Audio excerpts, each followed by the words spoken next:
So yes, the black stone is the right hand of Allah, and yes, Allah have right hands. Actually, the hadith confirmed that Allah have two hands, which is very funny and very stupid.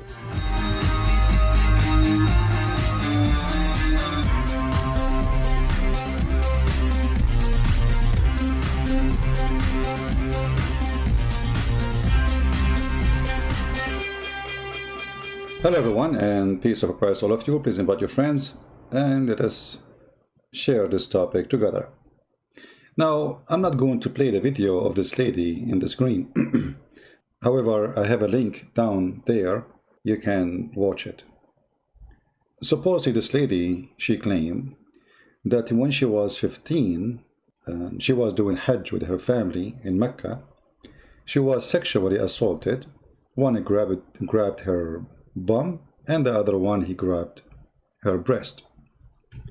Now, I'm not going to go into details if this is true or not. It might be true. It might be fabricated story. We don't know. However, by speaking about this topic, she opened the door for a lot of women to share their stories about what happened during visiting the Kaaba.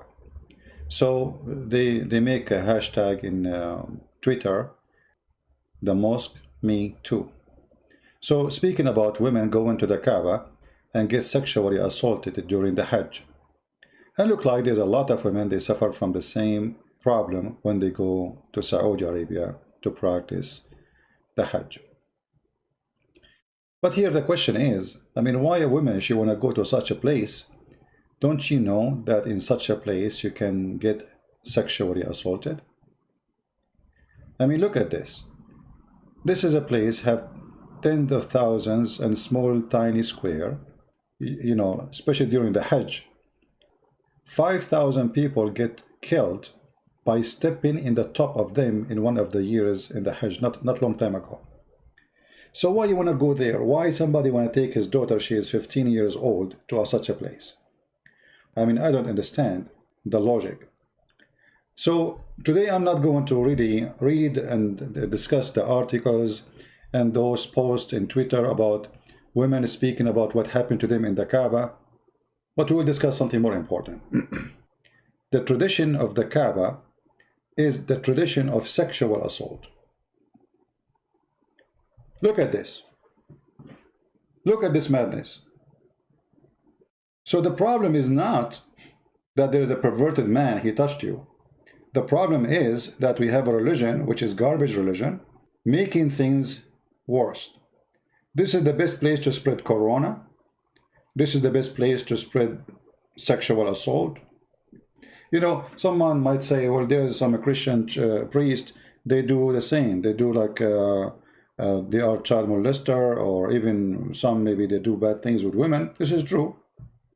But the church, it's not that crowded, will give a chance to a man to molest a woman.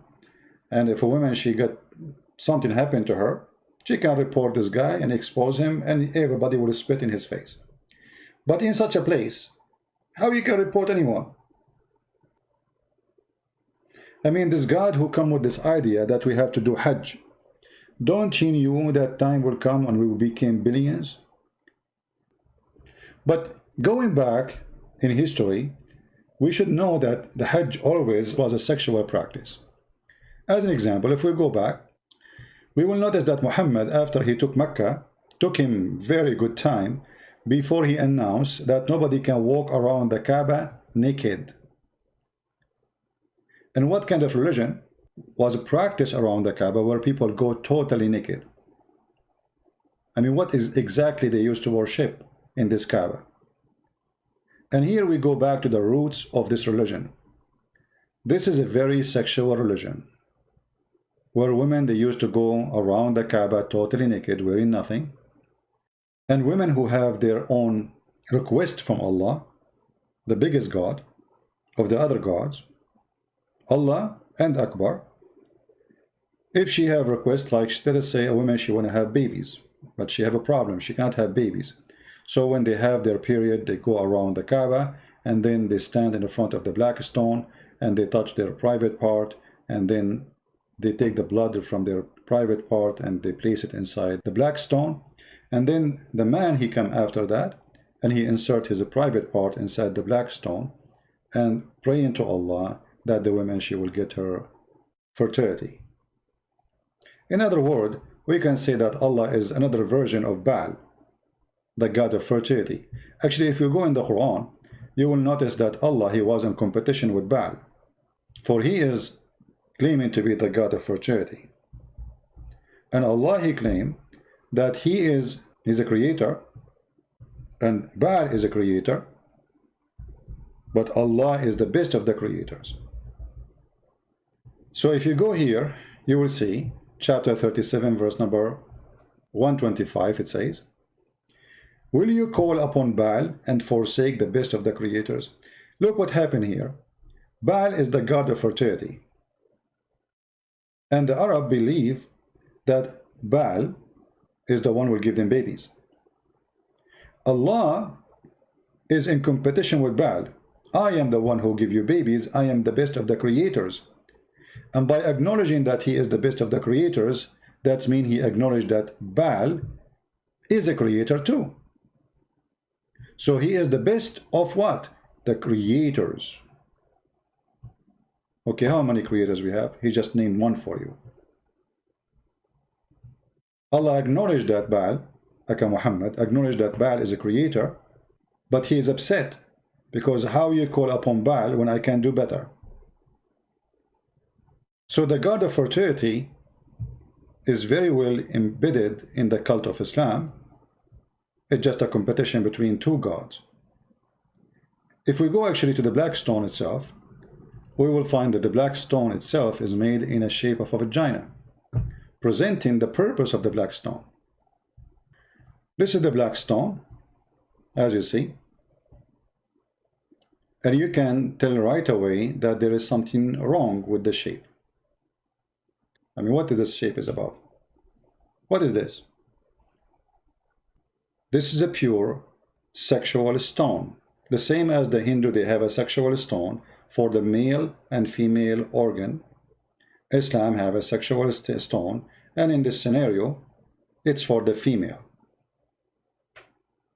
If you have my book, Sex and Allah, there's a woman, she was walking around the Kaaba singing about showing her vagina, and she is saying now she is showing it to Allah, and she don't want any man to get close to it. This is a song she made. Muhammad, after he saw this woman totally naked, and this is after he controlled over the Kaaba, he wanted to marry this woman, for he saw how beautiful she is naked. And only then Muhammad, he decided to stop people going around the Kaaba naked, because he don't want this woman, who he want her to be his own, to go around the Kaaba naked. This hadith in front of us, this is very authentic. You will see it's explained that how the Arab and the family of Muhammad, including his mama, including his dada, including his grandfather, including all his family, they used to go around the Kaaba the same as the Muslim today, totally naked. And they used to do the same practice of going around in a cycle. Muhammad, he did not change anything. He said to the Arab Muslims, do as they do. أفيدوا من حيث أفاض الناس. If we go to the Quran, chapter 2, verse 199. Do the same as the Arab before you. Nothing changed. Do the same as people used to do. Pass on from where the people before you do the Hajj, they used to do. This is the practice before Islam. This is a very, very disgusting cult. And nobody can really say to us that Islam is not just a copy-paste of the pagan practice before it. If you remember, there's a hadith where it says, we used to worship stones. We used to worship stones, and when we found a better stone than the first one, we would throw the first one and take the later.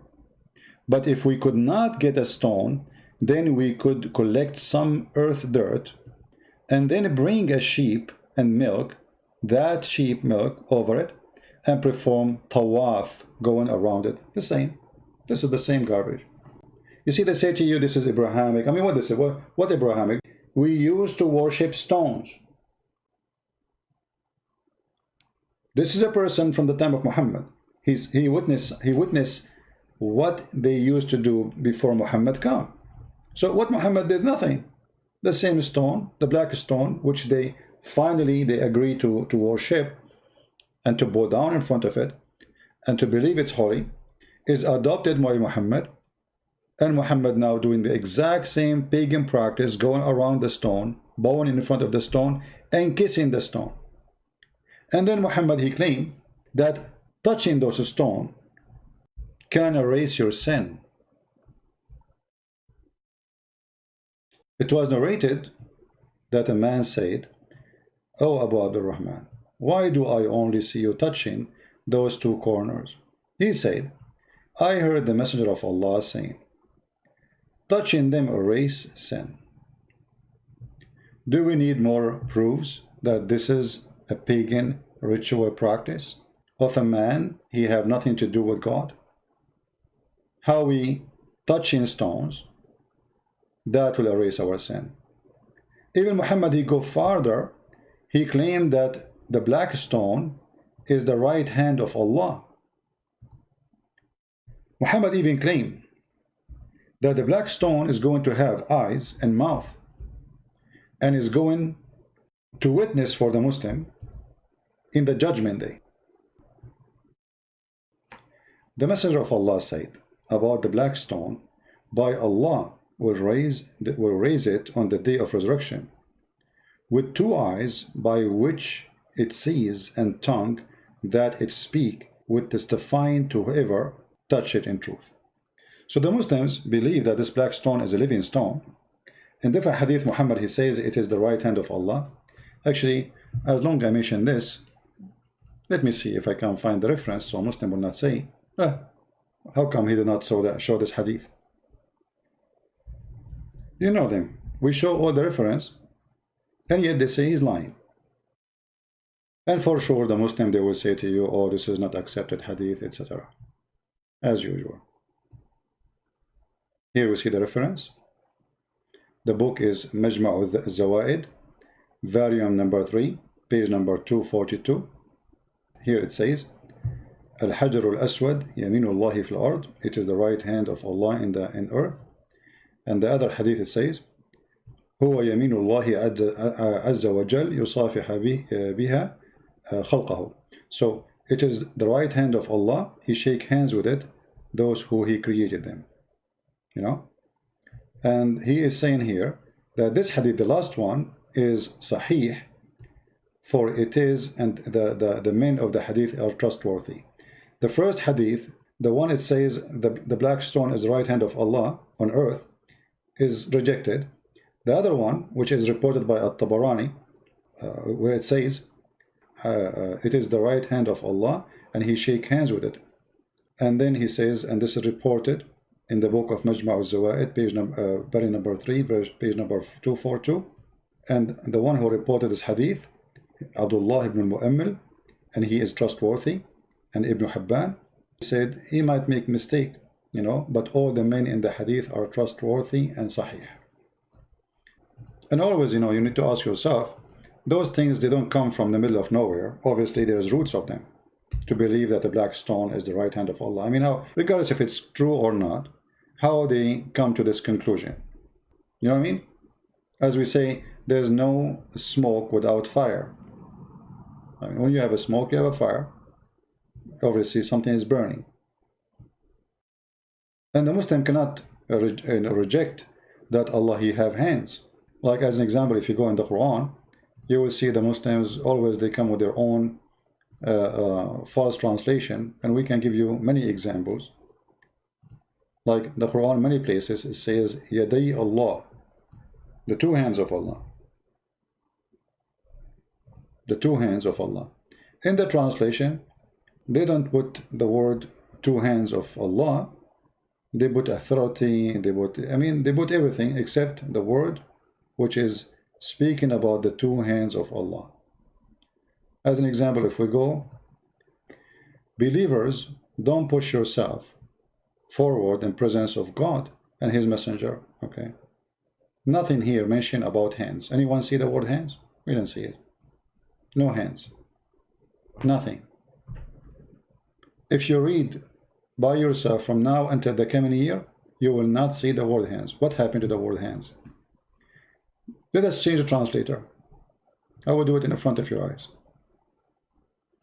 This is Khan. Let us see Shakir. What will happen? No hands too. Nothing changed. Let me open different website. So maybe we can make miracles happen.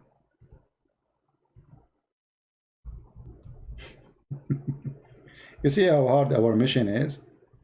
We are not debating about a cult. We are fighting deceptions all the way to the bones. This cult, based on deception, everything run in it is nothing but pure deception. Nothing, period. This is Quran.com. All right, let us try our luck. Maybe our luck will be different. Now let us see. All right, there's no hands until now. Let us go to setting, and now we choose translation. Let us add some translation. I will add them all the one they have in the website for the same verse. Read with me carefully. Dr. Ghali, Dr. Muhammad Ghali, do you, O who believed, be not forward before, literally, between the two hands of Allah. How come every single translation, the word hands of Allah is gone? Do we have to struggle, go translation after translation after translation, searching everywhere? Not a single one of them is truthful. And I think this guy is a liar too. He did it by mistake. Did you notice? And look what he said. Literally. It's not metaphorically. If you go then to the rest of the translation, nowhere it says the word hand at all. Not a single one of them. So if we do not have one translation getting them the rest busted, all of you will say, Christian Prince, no way. All of them, they are saying something and you are saying something. You know what I mean? So yes, the black stone is the right hand of Allah. And yes, Allah have right hands.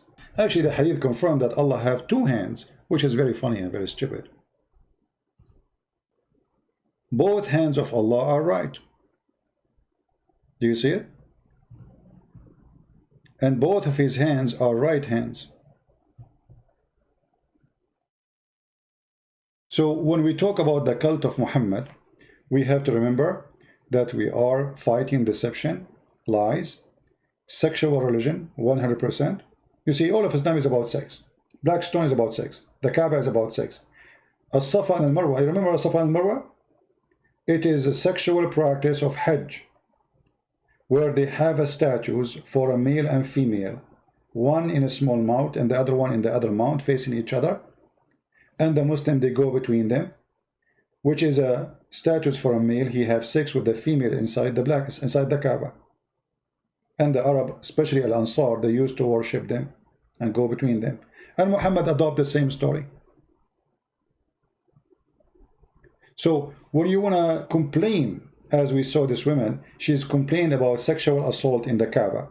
Why you go to the Kaaba? Don't you know that this is the best place for sexual assault? This religion is about sex. When you accept to marry, you accept to be a Muslim woman, you accept sexual assault, part of the contract. Why? Because according to Islam, your husband, he can rape you.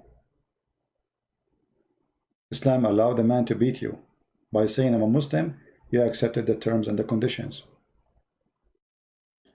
If you are a Muslim with no choice, you are born in a family, they are Muslims, and you get a chance, like you are in America, you are in England, you are in a free country, and you don't leave, That means you accepted the terms and the condition. You don't have the right to complain. Read it, leave it. All right, guys, I think we have enough for today. I hope you did enjoy our program. Don't forget to download. Many, they ask me why I don't keep my videos. There's many benefit of that. That encourage Christians to download and share everywhere. Add subtitle in their own language. In the same time, make me feel that I did not do anything yet. Because I look at my shelf, it's empty. I mean, what is my videos? Yes, they are not in my channel. I want them to be in your channel. I want you to help yourself and receive the blessing of the Lord by saving the life of somebody. Because when you post a video and somebody is saved by that video, you receive the blessing, because now this is your work.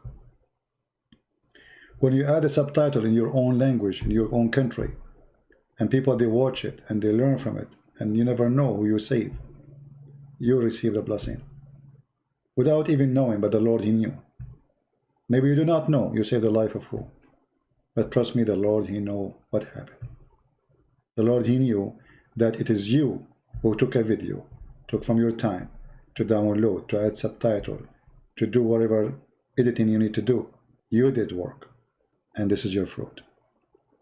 I want you to have a great fruit, for time will come and nothing will help you except the fruit you do. Many people, they say that we are saved by faith. This is true. Our faith saved us. But the Bible says, faith without fruits is dead faith. Which means the Lord, when He said, from their fruits you shall know them. He will not recognize you by your name. He will not recognize you by saying, Lord, Lord, as it's mentioned in the Bible. For He said, not everyone say to me, Lord, Lord, will enter the kingdom of my Father, but the one who do His will. Do His will. And His will is, go and teach and preach. Bring people to me. Be a fisherman and women. Save before you ask to be saved. Even our Father out of heaven is you asking the Father to forgive you after you forgive to others. That is the terms and conditions of the Lord to be in His kingdom. In order to receive, you have to give. In order to be forgiven, you have to forgive. In order to be answered, you have to answer others. The Lord, He says, I was hungry and you feeded me. I was thirsty and you gave me drink. I was a stranger, you took me in. Prisoner, you came to visit me. I said, Lord, when we did that to you? He said, when you do it to my brothers, you do it to me. So every good fruit you do it to someone, the one who receive it is the Lord. It's not even that person. That person is a receiver, yes. But the real receiver, the one who receive your work, is the one who created you, your creator. So I encourage you all to do good work, and sometimes the hard work is done by somebody else.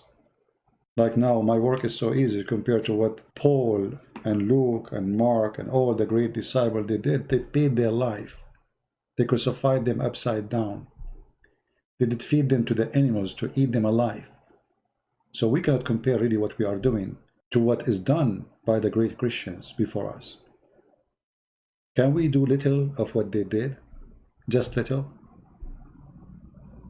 If you cannot do the little, ask yourself, so why you call yourself Christian? And what is a Christian about you? So I encourage all to be partner with us in what we do. Download the videos, add subtitle, share the books, help people who need help, invite people here to our channel, invite Muslims to debate us. For all of this will help us for the glory of the Lord, not for the glory of Christian Prince. Christian Prince, he have no glory for a very simple reason. None of you knows who is this guy. The Lord, He says, if you give with the right hand, don't take the other hand, no. None of you know who I am, and I receive no glory of myself. People talk about me, but who is me? They don't know. No glory, but a glory to the Lord.